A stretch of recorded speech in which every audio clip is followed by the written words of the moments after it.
अस्सलामुअलैकुम रहमतुल्लाहि वबरकातुहू। अजीज़ तलबा व तलबात, आज हम दरसी किताब माहौल का मुताला नंबर 1 के सबक नंबर 9 नक्शा हमारा साथी। दरअसल इस सबक के ज़रिए नक्शे की अहमियत व इफादियत, नक्शे का जो काम है, नक्शे में किस तरीके से इशारे अलामतें दी जाती है और नक्शे का क्या फ़ायदा होता है, इन तमाम की मालूमात आपको दी गई है। प्यारे बच्चों, सबसे पहले आपको इसकी दरसी किताब के सबक नंबर 3 में ज़मीन की शक्लें यानी नशे व फराज की वजह से ज़मीन पर ख़ास शक्लें बनती है, जिन्हें हम ज़मीन की शक्लें कहते हैं। पहाड़ी, वादी, सतह मुर्तफ़ा, मैदान, जज़ायर वगैरह ज़मीनी शक्लें हैं। माहौल के गहरे मुताले के लिए यानी हमको माहौल का डीप नॉलेज हासिल करने के लिए माहौल की कुदरती बनावट यानी ज़मीनी शक्ल की मालूमात होना ज़रूरी होता है और इसके लिए हमें नक्शा जो है तो फ़ायदेमंद साबित होता है। इस तरीके से प्यारे बच्चों, चौथी जमात में हमने नक्शे के बारे में मालूमात हासिल की है। वहाँ पर आपको 5000 साल कदीम नक्शा भी बताया गया है। इसका मतलब ये हुआ कि इंसान को कदीम ज़माने से नक्शे बनाने की ज़रूरत पेश आई है, यानी कदीम ज़माने में भी इंसान नक्शे से वाकिफ था। अब आपका सवाल ये है कि वो पहले ज़माने में, कदीम ज़माने में नक्शे से क्या करता होगा। जैसा कि कोई राजा है, महाराजा है, तो जंग के लिए जाना होता था, तो उस ज़माने में नक्शे का इस्तेमाल ख़ास तौर पे किसके लिए किया जाता था? जंग के लिए किया जाता था। जंग का इलाका कौन सा है, जंग के इलाके की ज़मीनी शक्ल कौन सी है, क्या वो दुश्मन को जहाँ मुकाबला करने के लिए जा रहा है वो किला है, तो किला गहराई में है या पहाड़ पर है, या बहरी किले है या बर्री किले है, वो नक्शे के ज़रिए आसानी से समझ सकते थे। अब यहाँ पर ज़मीनी शक्लों की ऊंचाई, हैयत, उसके फ़र्क को समझने के लिए नक्शे में ज़मीन की मुख्तलिफ शक्लें दिखाई जा सकती है और यहाँ पर ज़मीन की इन शक्लों को अलग अलग तरीक़ों से दिखाया जाता है और इस तरीके से जो है तो ज़मीन की शक्लें किन तरीक़ों से बताई जा सकती है, नक्शों की बुनियाद पर हम कह सकते हैं। जैसा कि फ़र्ज़ कीजिए आपके स्कूल से पिकनिक जाती है, पिकनिक किसी इलाके में वहाँ के किले के लिए जा रहे हैं, तो वो किस मुकाम पर है, आप बस से उतरेंगे तो कौन से मुकाम पर उतरेंगे, कितने किलोमीटर फासला तय किया जाएगा, ये तमाम चीज़ें नक्शे के ज़रिए आसानी से बताई जाती है। प्यारे बच्चों, नक्शे का इस्तेमाल हमारी अमली ज़िंदगी में बहुत ज़रूरी है। आपको समझ में नहीं आता है, लेकिन बताइए तो भला, आपकी दरसी किताब के सफ़ा नंबर 39 पर आपको 3 नक्शे दिए गए, नक्शा अलीफ, नक्शा बे और नक्शा जीम। नक्शे अलीफ में अलामत की ऊंचाई हम इर्तिफा खतूत के ज़रिए बताई गई है। नक्शा बे में ज़मीन की शक्लों की बुलंदी के फ़र्क को, ज़मीन की शक्लों की बुलंदी के फ़र्क को किससे बताया गया है? रंगों की मदद से जाहिर किया गया है। नक्शे जी में ज़मीन की शक्लों की बुलंदी का फ़र्क वाज़ेह तौर पर दिखाया गया है। अब अलीफ, बे, जीम, इन सब में सबसे ऊंचा मुकाम नक्शे की जुनूबी सिंध में दिखाई देता है। इस तरीके से नक्शे में ज़मीनी तश्कील दिखाने के मुख्तलिफ तरीक़े बताए गए हैं। अब आप देखिए, आपके किताब में सफ़ा नंबर 39 होने के बाद सफ़ा नंबर 40 पर आइए। सफ़ा नंबर 40 पर आने के बाद कागज़ में नक्शा बनाते वक्त हम उतना बड़ा ज़मीनी हिस्सा तो वहाँ नहीं बता सकते, या समंदर की इतनी बड़ी गहराई या किसी पहाड़ की इतनी बड़ी ऊंचाई तो नहीं बता सकते हैं। तो प्यारे बच्चों, इन्हें सेंटीमीटर के ज़रिए नक्शे में आसानी से बताया जाता है। नक्शे में इन चीज़ों को बताने के लिए अलग अलग तरीक़े इस्तेमाल की जाती हैं। जैसा कि नंबर 1 है हम इर्तिफा खत्ती तरीक़ा, हम इर्तिफा खत्ती तरीक़ा है। दूसरा है रंग का तदरीजी तरीक़ा और तीसरा है मनबत्ती तरीक़ा। मनबत्ती तरीक़ा ये सुनने में आपको थोड़ा मुश्किल लग रहा, ये डिजिटल तरीक़ा है जो जदीद तरीक़ों में से एक तरीक़ा है। कागज़ पर नक्शा बनाते वक्त ज़मीन की वसअत, तवालत आसानी से दिखा सकते हैं हम। तो यानी उसको हम क्या कर सकते हैं, उतनी बड़ी ऊंचाई, गहराई आसानी से बता नहीं सकते, मुख्तलिफ अलामतों का इस्तेमाल करके हम उसे बताते हैं। नंबर 1 हम इर्तफा खत्ती तरीक़ा की मालूमात हासिल करेंगे। नक्शे में ज़मीन के नशेब व फराज बताने के लिए ये तरीक़ा इस्तेमाल किया जाता है। सबसे पहले ज़मीन की ऊंचाई सतह समंदर से नापते हैं। इस तरीक़े में क्या करते हैं बच्चों, ज़मीन की ऊंचाई सतह समंदर से नापते हैं। इसके बाद एक जैसी बुलंदी के मुकामात को तय करके नक्शे में इनका इंदराज मुख्तलिफ जगहों पर किया जाता है। इन मुकामात को हम क्या करते हैं, खत के खींचकर एक दूसरे से जोड़ते हैं। मसावी बुलंदी के मुकामात को जोड़ने वाले इस खत को हम इर्तफा खत कहते हैं। जोड़ने वाला जो खत होता है उसे क्या कहते हैं, हम इर्तफा खत। हम इर्तफा खुतूत के दरमियान फासला कम हो तो इस मुकाम की जमीन की ढलान तेज होती है। हम इर्तफा खुतूत के दरमियान फासला ज्यादा हो तो इस मुकाम की जमीन की ढलान कम होती है। अब दूसरा जो तरीका है, हमने पहले तरीके की शक्ल देखे है जो आपके सफा नंबर 40 पर है।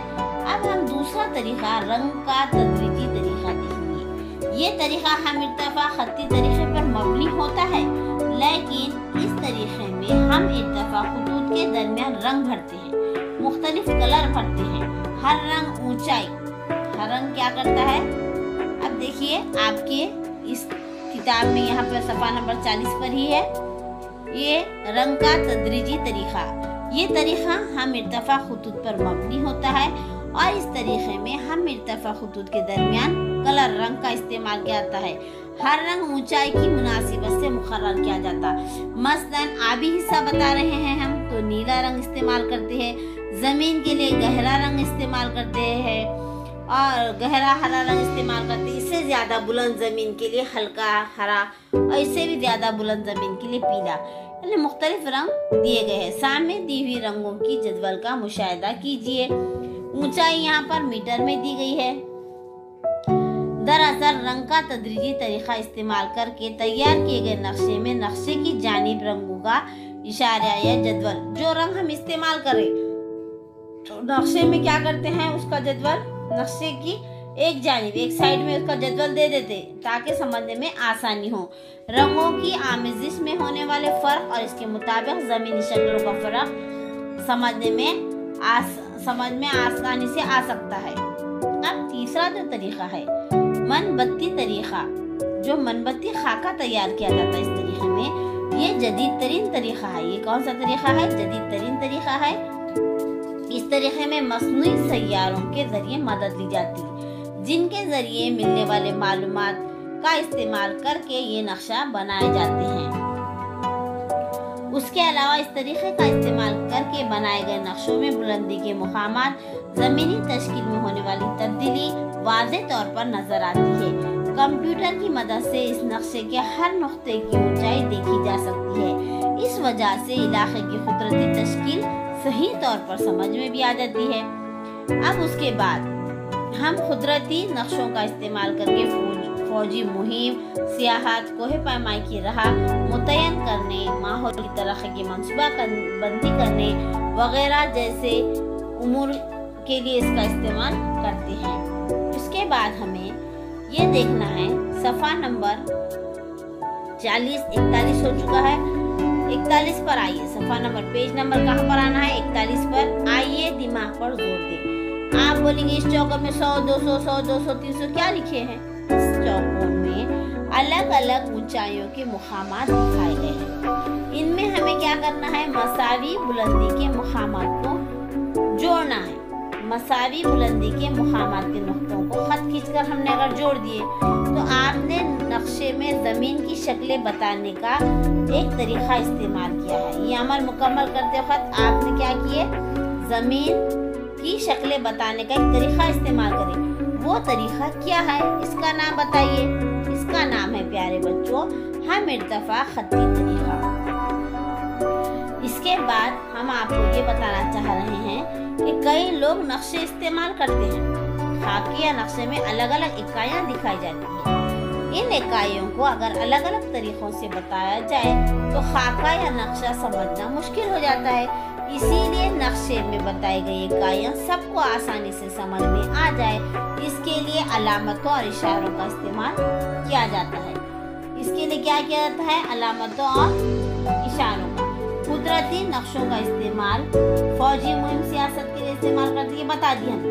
लेकिन अब हम देखेंगे मखसूस और यकसा तरीके से अलामत और इशारे जाहिर किए जाते हैं ताकि वो सब लोगों को आमतौर पर समझ में आ जाए। अब हम नंबर 1 इशारे देखेंगे। इशारे क्या होते हैं? इशारे दरअसल हर शख्स खाके या नक्शे में अलग अलग तरीके से मुख्तलिफ इकाइयाँ दिखाए तो खाके या नक्शे समझना मुश्किल हो जाता है। इसीलिए नक्शे या खाके में दिखाई गई तमाम इकाइयाँ सबको आसानी से समझ में आने के लिए मखसूस और यकसा इशारे और अलामतों का इस्तेमाल किया जाता है। नक्शे में अलग अलग चीजें बताने के लिए मफहूम के मुताबिक इस्तेमाल की गई निशानियाँ यानी इशारे होते हैं। ये अक्सर इल्मे हिंसा की शक्लों की सूरत में होते हैं, मसलन खत, दायरा, मुसल्लस, मुरब्बा, नुक्ते वगैरह का इशारों के तौर पर इस्तेमाल किया जाता है। अब दूसरा देखेंगे हम अलामतें। अलामतें नक्शे में अलग अलग चीजें बताने के लिए मफहूम के मुताबिक इस्तेमाल की हुई शक्लों को अलामतें कहते हैं। अलामत का मतलब होता है चीजों के लिए इस्तेमाल की हुई तस्वीरों की छोटी शक्लें, मसलन मस्जिद होगा, मंदिर, किला वगैरह। इशारे और अलामतों से इन मकामात को मुख्तसर और सही मालूमात नक्शा दिखाने को देखने वाले को आसानी से समझ में आती है और देखने वाले को मालूमात भी हासिल होती है। अब उसके बाद इशारे दिए गए नुक्ते के इशारे में ये बताया जाता है कि इशारे और अलामतें किस किस के लिए इस्तेमाल की गई है। अब एक इदारा है सर्वे ऑफ इंडिया।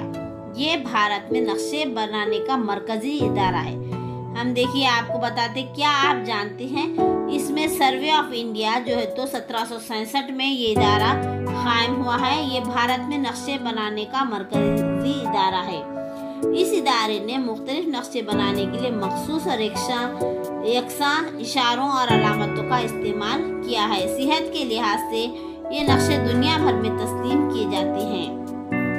आज इस इदारे का मरकजी दफ्तर उत्तराखंड के दारुल हुकूमत देहरादून में है। इस तरीके से ये सबक मुकम्मल होता है। इस सबक के अख्तिताम पर आपको 3 सरगर्मियाँ दी जाएगी। नंबर 1 आपके परभनी जिले का नक्शा, नंबर 2 आपकी रियासत महाराष्ट्र का नक्शा, नंबर 3 आपके मुल्क भारत का नक्शा। इन तीनों नक्शों का गहराई से मुताला कीजिए। हम आपको इन 3 नक्शों के ऊपर मबनी 3 सरगर्मियाँ देंगे। अल्लाह हाफिज।